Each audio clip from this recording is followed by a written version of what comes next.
Welcome. It's Monday. Everyone loves a Monday.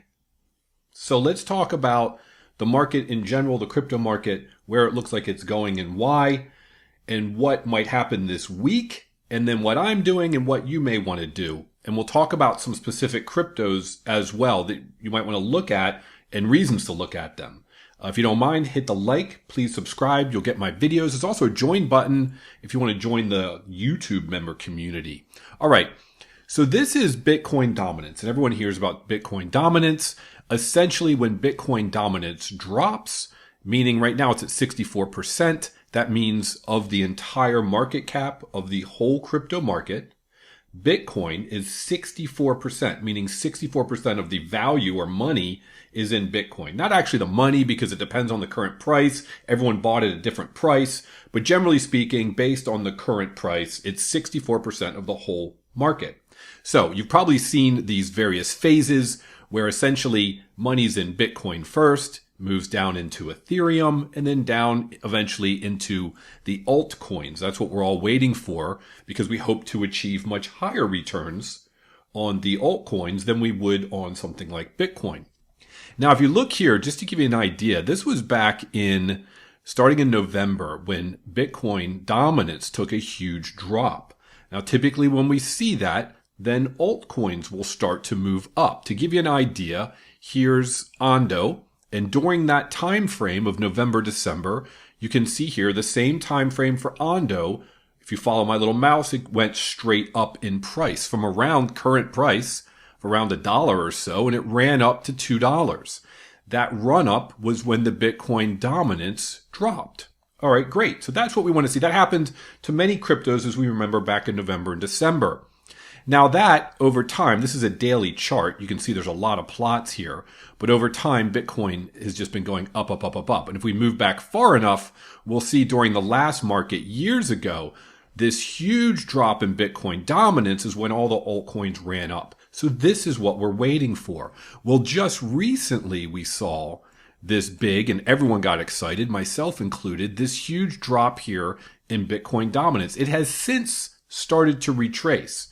Now, the one indicator that I like the most, and I have to say that when it comes to indicators, stock indicators or whatnot, I personally don't rely on any one. And I don't really look at them as, oh, if this happens, I'm definitely doing this. You kind of need to take everything into account.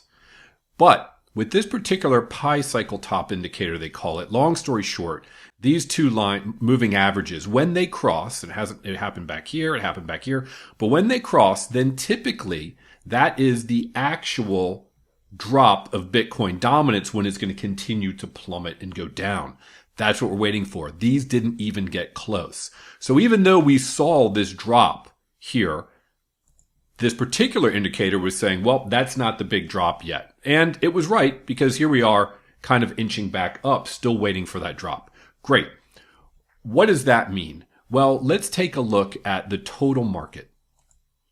The total market here, I have a lot of stuff on here. Let's get rid of a couple.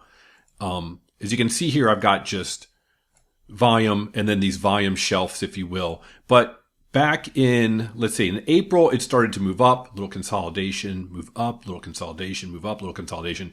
Many people will say that there's a correlation to money supply.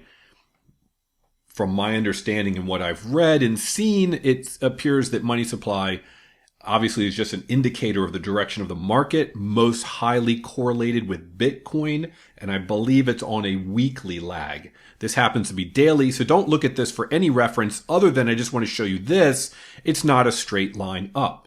Nothing ever is. Up, down, up, down, up, down, up, down, up, down, up, down, up, down, up, down. So it has lags, and you can see these different, this is the amount of volume at these prices. So the total market has had these consolidating moves as it goes up. The general consensus is, because of the business cycles and money supply and what's going on, generally speaking, that the market in Bitcoin will continue to go up and will go into a bull run. That's the idea. This is an RSI, relative strength indicator. It has it as below 30 oversold and above here overbought. So when it gets above, it typically corrects a little bit. So this recently, this sideways chop I believe, and I think most will say, is because of this overbought condition.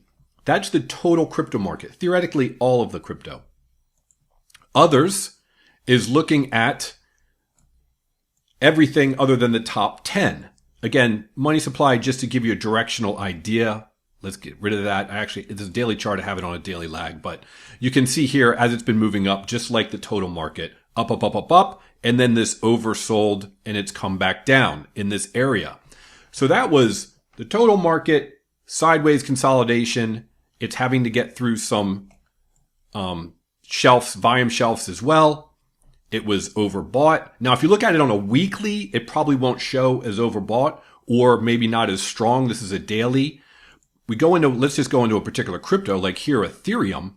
And with Ethereum, you can see it's been doing the same thing as the crypto market in general. It had a really nice run up because that's when Bitcoin dominance dropped. And typically things move into Ethereum than altcoins. But look how overbought. So we've got the total market overbought. We've got the top 10 overbought. We've got, if you look at many cryptos, you'll see a lot of overbought. So there needs to be some more sideways or down or consolidation. I believe this week, from what we're looking at, it appears that we might just get a lot of consolidation. Great. What does that mean? Well, let's look at specific cryptocurrencies. Let me show you a couple that I've been looking at. Aerodrome.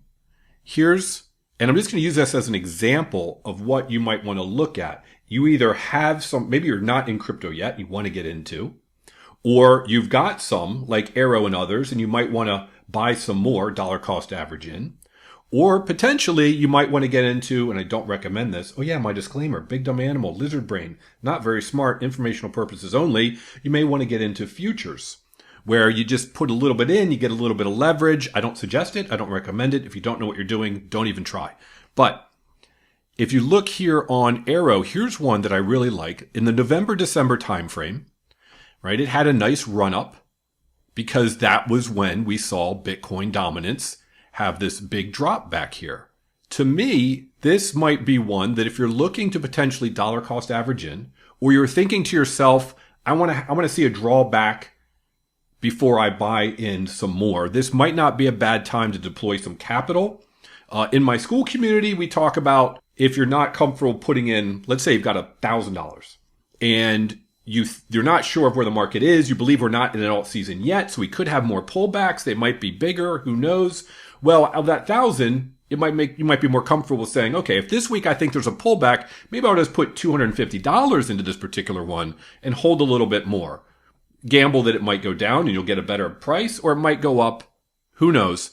For some people a little more conservative, you might want to do that. You can see here that Arrow on a daily, a little overbought, but it's trending the same way as most, and you could get a 3x or more if it just gets back to November, December. So these are the sort of things I would be pulling up and looking at. You might want to look at their volume shelf as well to see what kind of prices they need to get through. Look, this is a great one. Sometimes you'll see these long, look how far the volume comes out here. So no surprise that it's had some issues getting through this, and now it seems to be testing it, but each one gets smaller and smaller all the way up.